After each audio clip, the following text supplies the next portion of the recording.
السلام عليكم ورحمة الله وبركاته. ازيكم يا حبايبي؟ تعالوا نعمل مربى البرتقال بالجزر. هنعمل مربى طعمها جميل جدا هتعجبكم.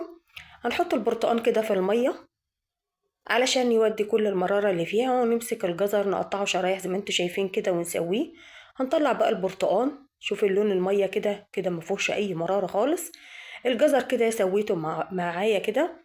هحطه بقى في الخلاط يتضرب في الخلاط، وهجيب كيلو من السكر لان انا حطيت كيلو جزر وكيلو برتقان وكيلو سكر. وامسك بقى البرتقان كده هقطعه زي ما انتوا شايفين كده مفيهوش اي بذر، لان البرتقان بسرة مفيهوش اي بذر. وامسكه اقطعه كده قطع صغيرة، وبعد كده اضربه في الخلاط